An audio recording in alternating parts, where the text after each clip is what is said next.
What's going on, y'all? It's Drew. We're back with another NBA video. You know the drill. Today we are talking about the Minnesota Timberwolves because they've been on a bit of a heater lately. They've been having an up and down season, but right now it seems to be a really big up. And I've got some interesting notes. They just beat the brakes off of the Nuggets on the road. So we're going to talk about that a little bit because this is one of the most interesting teams in the NBA.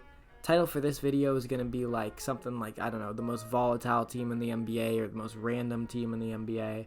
And honestly, that's really how I'm feeling about the Timberwolves. I think they're a team that has a lot of swing factors, and I think a lot of randomness could go in their favor. They're a team that could potentially miss the playoffs if they end up in the play-in. I think they're a team that could also make a sneaky run to the conference finals if the bracket breaks right their way. So let's talk about it. If you guys like this video, make sure to like and subscribe. It is like 2 o'clock in the morning. I am dead tired.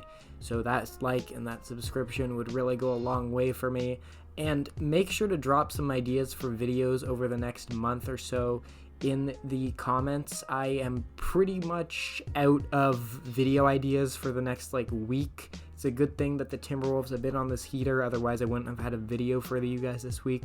So if you guys have anything that you want me to cover, any topics, any players, let me know and I'll cover them in my next few videos. So let's just get into this one.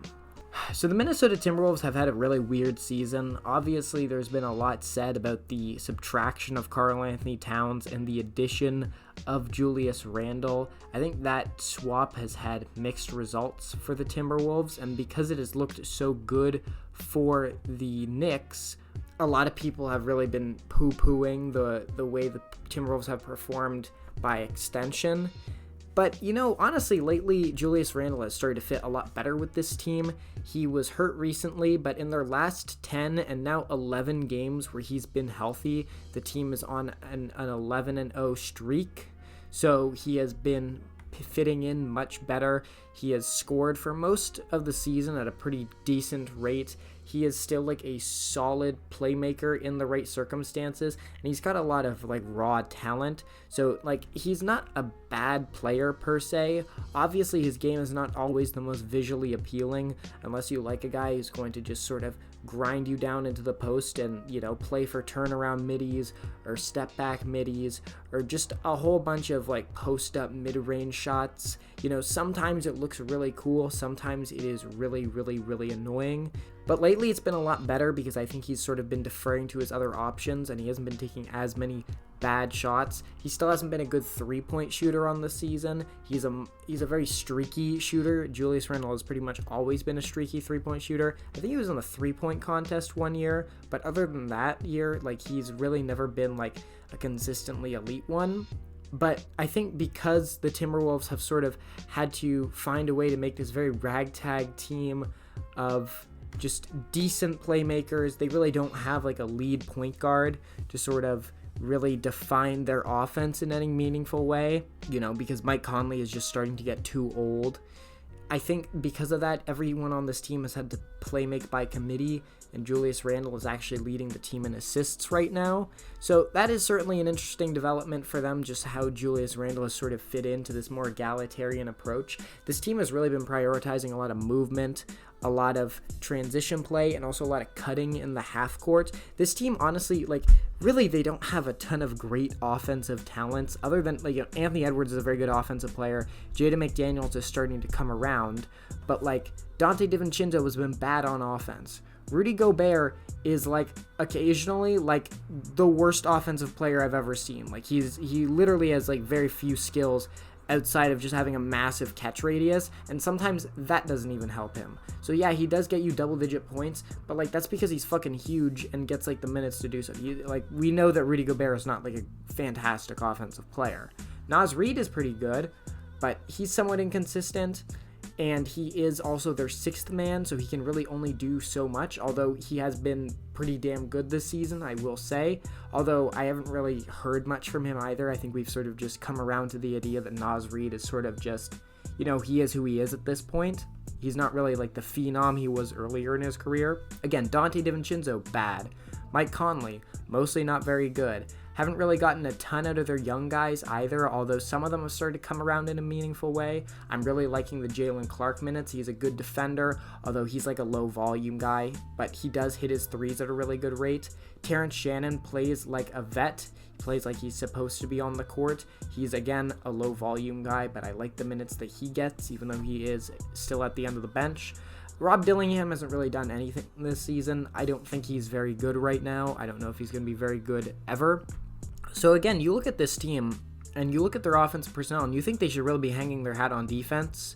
But on occasion, now that this team has started to implement this more movement-heavy offense, it seems like this team, which honestly, when I watched them against Denver, like the one thing I kept noticing was like they sort of like aren't good at offense. Like none of these players know how to run like pick and rolls consistently. None of them are elite passers. They don't make correct plays. But most of these guys, this team is so big. They have Jaden McDaniels and then usually two centers or Julius Randle and Rudy Gobert on the court. Anthony Edwards is a really rangy wing who's just got a massive frame and he's also athletic as hell. You put a Nickeil Alexander-Walker out there or a Dante DiVincenzo with that lineup. So this team can be big all the time. Even like a Jalen Clark, he's 6'5". So yeah, this team has a ton of size, and that allows them to sort of bully you on the defensive end on certain plays. And because of all that size, they can sort of make up for holes in their passing game. Like they don't make the most crisp reads all the time, but they have a constant flow of cutting and movement, and it really is like this goofy sort of marauding style, to take a term from MMA YouTube, and it really does kind of work in a really funny way. And I think because of that, and because of how many streaky shooters are on this team, Dante DiVincenzo, mostly bad for the entire year, but he's starting to get a little bit better. He's almost at 40% from 3 on 7 attempts. Jaden McDaniels, 33% on almost 4 attempts. He's streaky.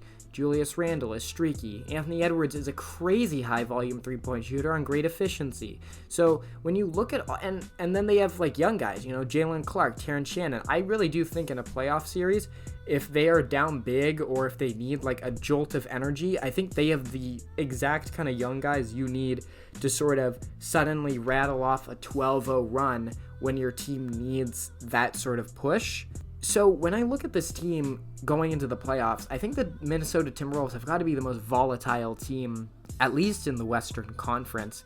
And Nickeil Alexander-Walker is another guy who's really streaky from 3. They've got all these guys who on the season have either been definitely below average or well above average from 3, but like all of them have like very high potential to just sort of snap in any of these games. Julius Randle is another guy, even though he has never been good in the playoffs, who could have a big game for you here and there. And because they have this guy in Anthony Edwards with so much swagger, who has so much guts, who doesn't give a shit about who he's playing, he is going to show you his ass. Even if you are the best player in the world in Nikola Jokic, he is going to show you that he can hang with the big boys. I think that swagger and the fact that they can sort of break these mentally tough veteran teams just behind this guy who is really pretty much indifferent to that mental toughness that some of these older teams might have, that's going to be a real asset for them. And I think because of that, the Timberwolves are going to be a very interesting team in the playoffs. And so this last section of the season for them is going to be very important, because I think if they can get out of the play-in, which right now it would be kind of difficult. I understand that Houston has a pretty damn easy schedule. Golden State, I think they're going to keep rolling with Jimmy. I might have to make a video about them later in the week or next week. Memphis seems to be a little bit too far ahead. Same with the Lakers, although they could slip. I do think Minnesota has a chance to get out of the play-in here, but I think the most likely scenario is they just end up in this 7 slot. If they end up in the 8, I mean, OKC is pretty much like a buzzsaw to me. I know that a lot of teams don't fear OKC, which is such a bullshit thing. So I think if Minnesota can lock up that 7 seed, they do seem to give Denver problems. That's been true for years now. They knocked them out last year. They just beat the crap out of them. I think having a big, stocky defender like a Julius Randle to put on Jokic and then having Gobert roam the backline, or just giving him Gobert one-on-one, is one of the better one-on-one matchups you can have for Jokic. So I think they have the right tools to beat him. They have a ton of size to harass their guards and wings. They just have like all the tools, I think, to give Denver a run for their money. So I think that'd be a really interesting matchup. But yeah, the Minnesota Timberwolves, man, you got to look out for them for this last part of the season because they could be potentially very dangerous. If you guys like this video, like and subscribe. We're trying to hit 1,000 subscribers by, I don't know when. We'll hit 1,000 subscribers eventually. And we got a Twitch and a Discord in the bio. Make sure you guys check those out and drop some video ideas in the comments. I need video ideas for the now and the off season if you got them. Thank you for checking this one out, and cue that music.